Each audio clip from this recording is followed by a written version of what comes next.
warahmatullahi wabarakatuh. Halo, selamat pagi pemirsa. Apa kabar Anda hari ini? Efor TV kembali hadir Menemani Anda dengan deretan berita teraktual dan terpercaya. bersama kami Nafati Zulfa dan rekan saya Faruk Khairul Sidik. Inilah Efor TV selengkapnya. Kabar pertama datang dari ibu kota. Wacana pemberlakuan pembatasan kendaraan bermotor berdasarkan plat nomor ganjil dan genap akan dilaksanakan. Petugas tempat telah menyusun rancangan agar dapat berjalan dengan baik. Baik, saat ini kita sudah langsung terhubung dengan reporter kita di DKI Jakarta. Baik, silakan Dava. Terima kasih Faruk dan Nafa. Kurang dari 30 menit lagi, uji coba ganjil genap di jalan utama kota Depok ini, yaitu Jalan Margonda Raya, akan segera diterapkan. Beberapa persiapan sudah disiapkan, mulai dari sosialisasi oleh pihak kepolisian dan juga pemasangan spanduk dan banner di sepanjang Jalan Margonda Raya. Dan juga apel petugas yang sudah dilakukan jam 9 pagi tadi di kantor Balai Kota, karena rencananya akan ada sekitar 168 petugas gabungan yang akan bertugas mengawasi ganjil genap di Jalan Margonda Raya ini. Ada dari Satlantas Polres Metro Depok, ada juga dari Pol PP, TNI, dan juga Dinas Perhubungan. Rencananya ada 3 titik yang diawasi oleh pihak-pihak berwajib, yaitu titik Simpang Ramanda, Simpang Juanda, dan juga flyover Universitas Indonesia. Ganjil genap ini direncanakan hanya diterapkan pada akhir pekan saja dan hanya khusus untuk kendaraan beroda 4. Namun ada pengecualian, yaitu seperti kendaraan darurat seperti pemadam kebakaran, kendaraan logistik, dan ambulans. Harapannya untuk warga Kota Depok bisa bekerja sama agar kemacetan di Jalan Margonda Raya ini bisa terurai dengan cepat. Terima kasih, kembali ke studio Faruk dan Nafa. Kabar selanjutnya kita beralih di Provinsi Jawa Timur, di mana saat ini wisata sudah mulai dibuka menjelang liburan tahun baru. Salah satunya seperti wisata Bukit Kayu Putih yang berada di Kupang, Mojokerto. Tiket harga masuk untuk wisata Bukit Kayu Putih dibanderol seharga 10.000 untuk orang dewasa dan 5.000 untuk anak-anak. Untuk melihat keseruannya di tempat, kita langsung terhubung dengan reporter kita yang sudah berada di tempat. Waktu dan tempat dipersilahkan. Menjelang Natal dan Tahun Baru, banyak sekali tempat wisata yang sudah mulai buka. Nah, salah satunya yaitu Bukit Kayu Putih ini. Lokasinya berada di Mojokerto, Desa Kupang, Kecamatan Jetis. Nah, buat kalian yang cari tempat buat rekreasi bersama keluarga, di sini sangat recommended banget. Yuk ikutin aku. Untuk harga tiket masuk ke Bukit Kayu Putih Mojokerto dibagi menjadi 2. Tiket untuk dewasa 10.000 per orang dan tiket untuk anak-anak dibanderol dengan harga 5.000 per orang. Untuk parkir kendaraan roda 2 dikenai biaya 3.000, sedangkan untuk roda 4 10.000. Jam operasional bukanya yaitu pada hari Senin sampai Sabtu pukul 11.00 hingga 20.00 waktu Indonesia bagian Barat. Sedangkan pada hari Minggu yaitu pada pukul 8.00 hingga 20.00 waktu Indonesia bagian Barat. Hanya dengan membayar 10.000 saja kita dapat menikmati fasilitas yang telah disediakan seperti kolam renang. Mulai dari anak-anak hingga orang dewasa, semua bisa menikmatinya. Di sebelah kanan setelah pintu masuk terdapat pujasera, spot selfie, toilet, serta musola. Di pujasera terdapat banyak makanan dan minuman yang dapat kalian pilih sesuka hati kalian. Ditambah lagi dengan panorama Bukit Kayu Putih yang hijau dan memanjakan mata, membuat kita takjub melihat keindahan alam tersebut. Di sini juga ditumbuhi banyak bunga matahari yang dapat kita manfaatkan untuk spot foto.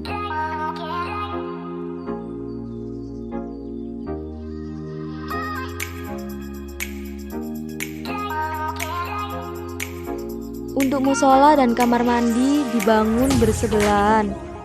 Musolanya sangat luas dan kamar mandinya juga banyak.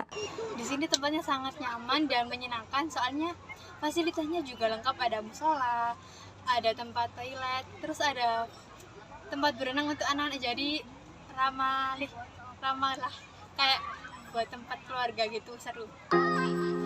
Menariknya lagi ada kafe kekinian yang disediakan untuk para pengunjung khususnya bagi kalangan milenial. Karena kafe ini mengusung konsep futuristik dengan pemandangan yang indah. Sebelum pintu keluar ada juga spot foto yang menarik yang membuat kita ingin berselfie sekali lagi. Semakin petang, malah banyak pengunjung yang berdatangan untuk melihat keindahan Bukit Kayu Putih. Pengunjungnya tidak hanya dari warga sekitar, melainkan banyak pengunjung yang datang dari luar kota seperti Gresik, Pasuruan, Sidoarjo, serta Lamongan. Nah, apakah kalian tertarik untuk mengunjungi tempat ini? Usai sudah perjalanan kita hari ini, nantikan perjalanan selanjutnya. Enjoy your holiday!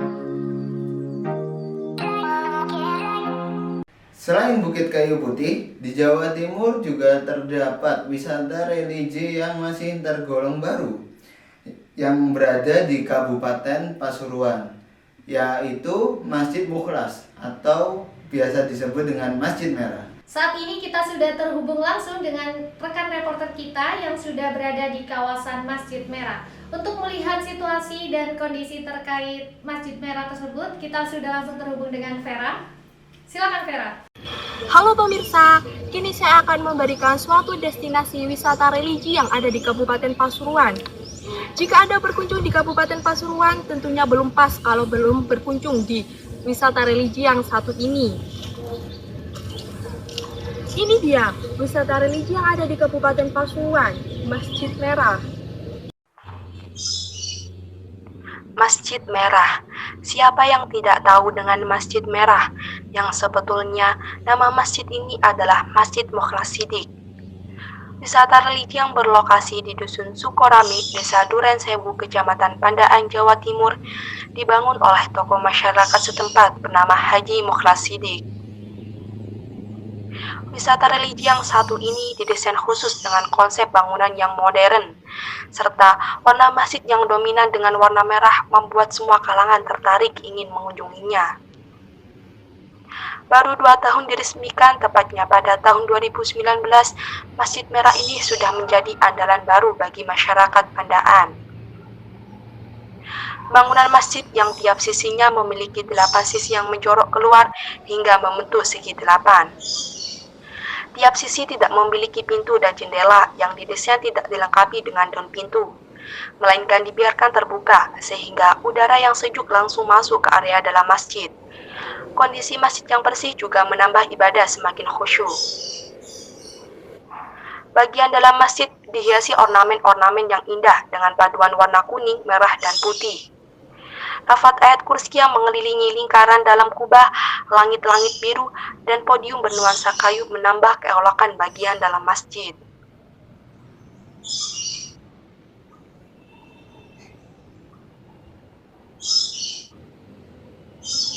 Bagi Anda yang suka selfie atau foto-foto, semua sisi masjid dapat dimanfaatkan sebagai objek foto. Di sekeliling masjid kalian bisa berfoto dengan view alam lengkap dengan awan dan pegunungan. Ada juga hamparan sawah yang juga bisa dipakai view untuk berfoto. Fasilitas yang ada di masjid terbilang lengkap, mulai dari kamar mandi yang bersih, halaman yang luas, lahan terbuka untuk parkir yang berada di sekitar masjid, memungkinkan untuk jamaah yang datang bisa memarkir kendaraannya dengan tenang dan aman, sehingga bisa melaksanakan ibadah dengan khusyuk. Di sekitar masjid juga menyediakan kafe yang harganya terjangkau, jadi Anda tidak perlu khawatir. Hanya melewati permukiman warga dan membayar parkir 2.000 untuk sepeda motor dan 5.000 untuk mobil, Anda sudah bisa menikmati keindahan serta suasana yang ada di masjid. Ternyata tidak perlu jauh-jauh kan untuk ke wisata religi, Kabupaten Pasuruan punya semua.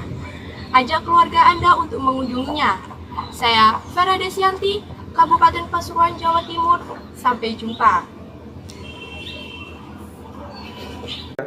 Nah, Faruk, Iya. setelah kita menjelajahi wisata yang sudah mulai dibuka di kawasan Jawa Timur, tidak lengkap kalau belum mencicipi jajanan pasar khas Jawa Timur. Betul sekali. Jajanan pasar yang terletak satu kabupaten dengan Masjid Merah, yang lebih tepatnya berada di Kecamatan Purwosari, di mana pasar ini menyediakan jajanan seperti Lakers, telur gulung, dan lain-lain.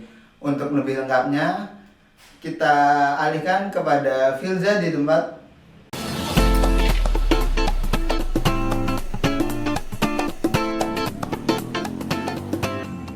Yummy, jajanan yang banyak diminati oleh masyarakat, selain enak tentunya juga sangat murah. Intan, mahasiswa dari Malang ini, sedang berlibur dan mendatangi kuliner di Purwosari, Pasuruan.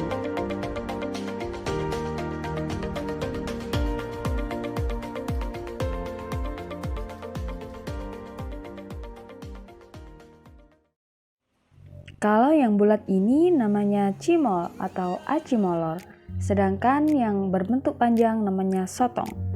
Adapun bumbu kering yang menambah cita rasa di antaranya ada bumbu balado, keju, pedas, juga jagung.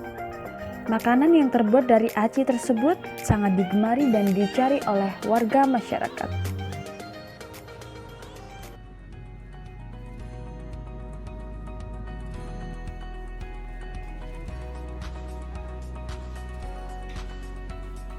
Jajanan yang bertahun-tahun disajikan di pinggir jalan ini tetap digemari anak-anak sekolah, juga masyarakat sekitar. Selain di sini harganya murah, di sini tuh pilihan menu atau pilihan jajanannya itu sangat bervariasi, banyak sekali. Jadi tinggal pilih kalau ingin yang kayak apa, tinggal pilih juga. Untuk harga macam-macam, ada yang dari 1.000, 2.000 sampai 15.000 juga ada, tergantung makanannya apa. Saking lakunya, bisnis jajanan ini bahkan masih mencapai nilai ratusan ribu rupiah hingga jutaan per harinya.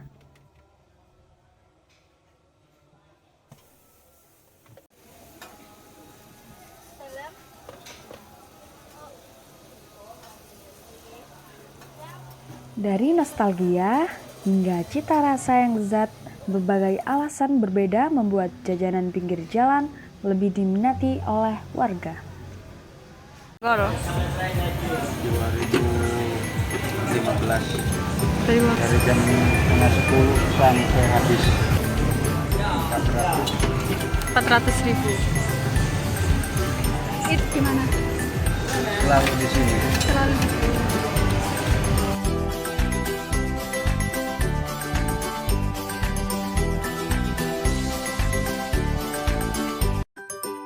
Dari nostalgia hingga cita rasa yang lezat, berbagai alasan berbeda membuat jajanan pinggir jalan lebih diminati oleh warga.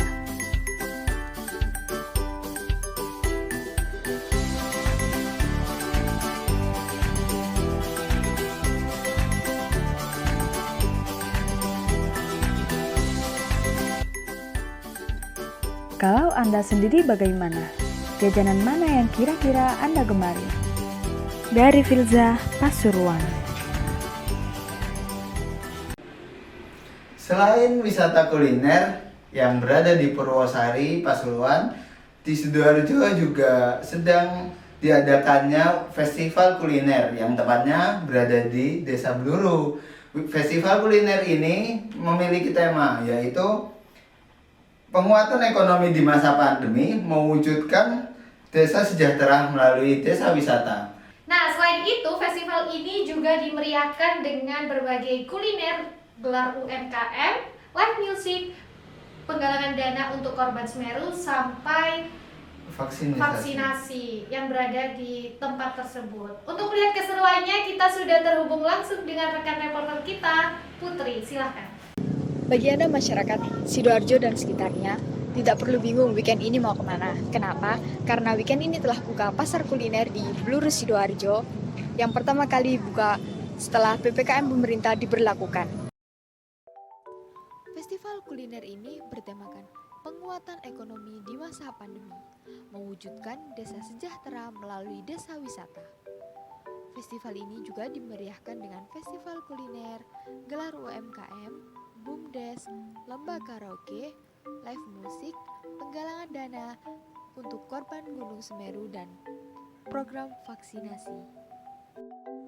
Ada sekitar ratusan stand makanan dan minuman yang siap memanjakan lidah Anda. Harga tiket masuknya juga tergolong murah. Anda cukup mengeluarkan biaya Rp5.000 saja untuk biaya parkir.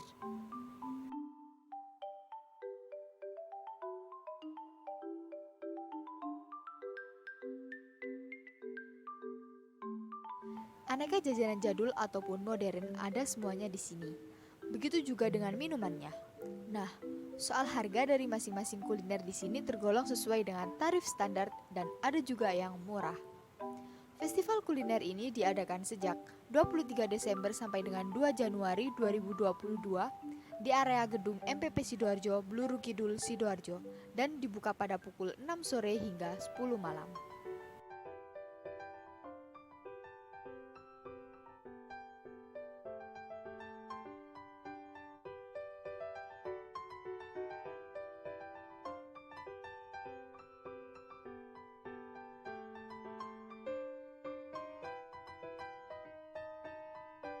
Tidak hanya kuliner saja yang ada di festival kuliner ini, melainkan ada juga wahana rekreasi untuk anak-anak seperti biang lala, rumah balon, kapal oleng, kereta putar, dan lain sebagainya.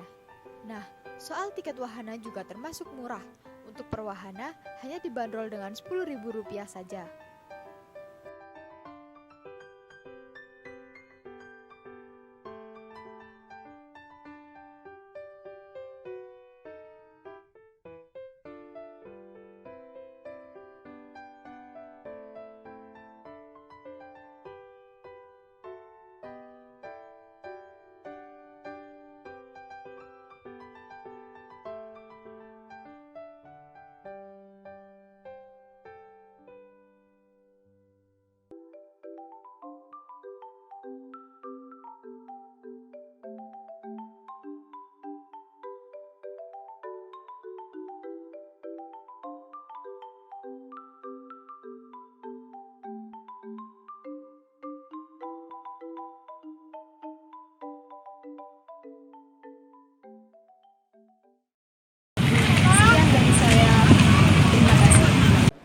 Nah, selain itu juga terdapat berbagai kafe di wilayah Jawa Timur.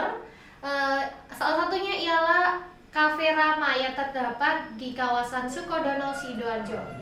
Kafe ini biasa digunakan atau dikunjungi oleh para remaja dan para pekerja untuk menikmati waktu senggang mereka. Untuk melihat keseruan dan suasana di kafe ini, kita sudah terhubung dengan Ulul di tempat. Sekarang saya sedang berada di Desa Masangan Wetan, Sidoarjo. Sekarang saya sudah di depan salah satu kafe unik yang ada di Sidoarjo. Ingin tahu keseruan yang ada di kafe ini? Yuk, ikutin saya ke dalam.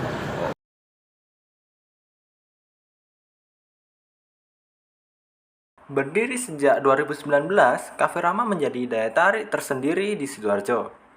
Yang dimana kafe ini memiliki nuansa yang tradisional, namun juga menyediakan berbagai minuman yang beraneka ragam. Hiasan dari kafe ini juga menjadi suatu keunikan tersendiri dan pastinya menarik para pelanggan agar mengunjunginya.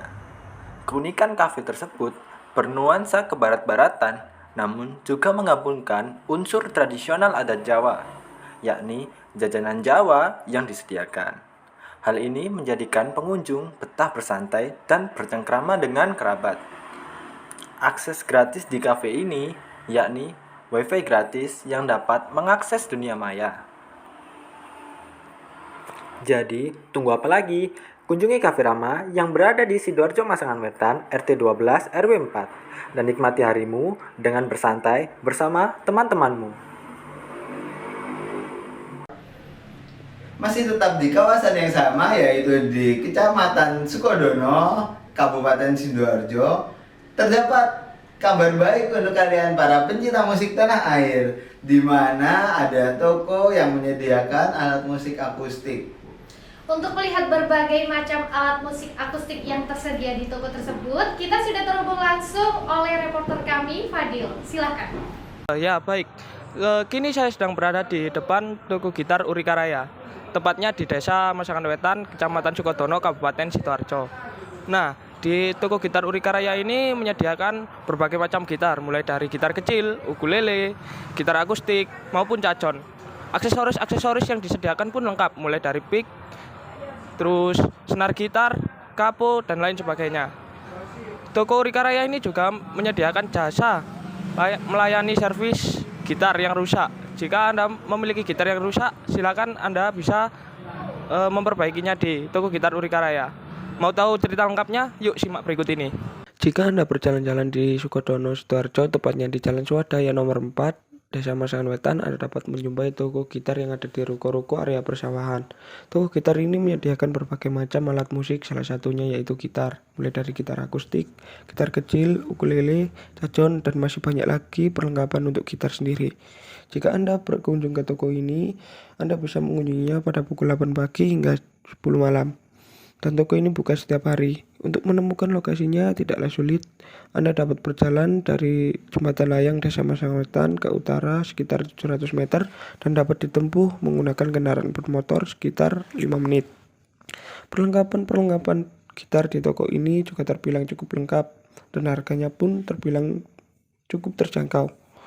Jika Anda berkunjung ke tempat ini, Anda juga bisa menikmati fasilitas WiFi yang disediakan oleh toko gitar ini yang dapat diakses oleh pengunjung. Berbeda dengan toko-toko gitar lainnya, toko gitar ini terletak di area persawahan yang selalu membuat sejuk ketika siang maupun malam karena letaknya yang berada di area persawahan. Toko gitar ini juga memiliki toko online dan bisa Anda temui di Instagram yaitu @urika_raya. Jika gitar Anda mengalami kerusakan, Anda dapat memperbaikinya di toko ini karena toko ini juga melayani servis gitar dan Anda dapat berkunjung langsung atau dapat berkomunikasi di Instagram. Dengan ini, saya Fadil Firdaus melaporkan. Nah, kali ini kita beralih ke berita duka yang terjadi pada saudara kita, tepatnya di wilayah Nusa Tenggara Timur, Larantuka. Telah terjadi bencana alam gempa bumi yang cukup besar, di mana gempa tersebut dapat dirasakan hingga ke Makassar. Kita langsung terhubung dengan saudara kita di Nusa Tenggara Timur, yaitu lebih tepatnya di Flores, untuk melihat situasi terkini yang berada di sana. Silahkan Mas Nizar. Sejak terjadi gempa di Flores, Nusa Tenggara Timur, memang gempa ini berdampak ke wilayah lain seperti di Sulawesi Selatan, termasuk juga di kota Makassar. Di saat kejadian sekitar pukul 11 waktu Indonesia Tengah tadi, memang warga terlihat berhamburan takut keluar dari gedung dan juga ruangan, baik yang berada di perkantoran maupun para pelajar. Info dari BMKG juga memberikan himbauan kepada warga di Sulawesi Selatan, khususnya untuk warga yang berada di daerah Kabupaten Kepulauan Selayar, agar lebih berhati-hati dan juga waspada melihat lokasi dari Kabupaten Kepulauan Selayar sendiri dekat dengan Flores, Nusa Tenggara Timur. Sampai saat ini warga terlihat masih melakukan proses evakuasi untuk melanjutkan penyelamatan diri. Selain gempa pertama, terjadi gempa susulan dengan kekuatan sekitar 5,6 magnitudo, namun gempa susulan ini tentu tidak terlalu terasa dibandingkan dengan gempa pertama. Namun meski begitu, warga masih terlihat melakukan proses evakuasi untuk menyelamatkan diri. Untuk potensi tsunami sendiri, dari keterangan yang diberikan oleh BMKG, untuk wilayah Sulawesi Selatan, khususnya untuk daerah Kabupaten Kepulauan Selayar sendiri, tidak ada dampak yang terlalu signifikan terkait adanya potensi tsunami. Namun meski begitu, BMKG tetap memberikan himbauan agar warga lebih waspada, mengingat BMKG belum bisa menyampaikan seperti apa gempa ini dan apakah gempa ini akan terjadi lagi atau tidak. Dengan himbauan tambahan yaitu untuk warga yang beraktivitas di dalam ruangan agar jauh lebih waspada. Untuk pendirian posko evakuasi sendiri, sejauh ini petugas tim SAR gabungan baik Basarnas maupun BPBD belum ada informasi terkait pendirian posko evakuasi. Mengingat memang dampak yang ditimbulkan dari gempa yang terjadi di Flores, Nusa Tenggara Timur tidak terlalu signifikan. Meski begitu, petugas tim SAR gabungan tetap akan siaga di posko masing-masing sambil menunggu adanya permintaan bantuan dari masyarakat yang membutuhkan pertolongan. Untuk kondisi masyarakat sendiri di saat kejadian yaitu memang terlihat seperti yang terekam di video yang sudah tersebar di media sosial. Warga terlihat sangat panik, ketakutan dan keluar dari gedung untuk menyelamatkan diri. Untuk dampak dari gempa Flores Nusa Tenggara Timur, di lokasi ini sendiri belum ada dampak yang ditimbulkan. Namun di daerah lain seperti di Bataeng itu sudah ada kerusakan yang ditimbulkan, namun tidak terlalu parah jika dibandingkan dengan gempa yang terjadi di Flores Nusa Tenggara Timur. Seperti itu informasi yang bisa saya sampaikan. Kembali ke studio. Nah, Faruk, setelah kita melihat siaran langsung dari Nusa Tenggara Timur tentang situasi yang terjadi di sana, kami E4 TV mengucapkan turut berbelasungkawa atas apa yang terjadi di Larantuka, Nusa Tenggara Timur. Dan untuk segenap warga setempat dihimbau untuk tetap hati-hati dan tetap jaga kesehatannya. Kabar selanjutnya yaitu tentang virus coronavirus atau COVID-19, yaitu munculnya varian terbaru virus COVID-19 ini yang biasa disebut virus COVID Omicron, di mana virus ini mulai muncul di Indonesia pada akhir tahun 2021 dan sudah banyak yang terpapar oleh virus ini. Nah, untuk warga setempat dihimbau agar tetap menjaga protokol kesehatan dimanapun kalian berada. Varian baru virus corona yaitu Omicron sudah terdeteksi di beberapa negara sejak pertama kali ditemukan di benua Afrika. Varian ini disebut sebagai salah satu yang sangat cepat dalam menularkan virus. Varian Omicron dilaporkan berkembang 70 kali lebih cepat daripada varian Delta. Temuan tersebut bisa menjadi salah satu penjelasan mengapa varian Omicron lebih menular dibandingkan varian sebelumnya. Dunia pun harus kembali waspada, pasalnya Omicron dilaporkan menjadi varian yang punya banyak strain atau mutasi. Omicron juga memiliki kemampuan penularan 5 kali lebih cepat dibanding virus aslinya. Bagi masyarakat Indonesia dihimbau untuk tetap selalu berhati-hati terutama ketika berhadapan dengan warga asing yang berada di Indonesia. Dikarenakan varian tersebut lebih cepat penularannya dibandingkan varian Delta yang sudah tersebar di Indonesia pada saat sebelumnya. Pemerintah tidak mau lagi kecolongan untuk kasus virus selanjutnya. Maka dari itu, pemerintah mempertegas dan melarang WNA yang masuk ke Indonesia dari 11 negara yang dikategorikan level berbahaya virus Omicron tersebut. Dikarenakan bulan Desember adalah bulan yang rawan akan ramainya masyarakat yang merayakan Natal dan juga Tahun Baru 2022. Demikian sekilas info, saya Mutiara Skiatul Aulia, pamit undur diri dan sampai jumpa.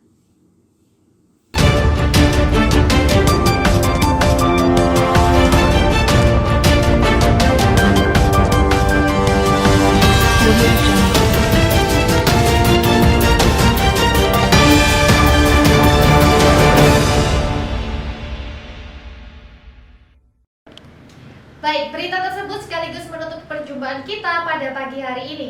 Saya Faruk Khairul Siddiq Dan saya Nafati Zulfa, pamit undur diri. Wassalamualaikum warahmatullahi wabarakatuh.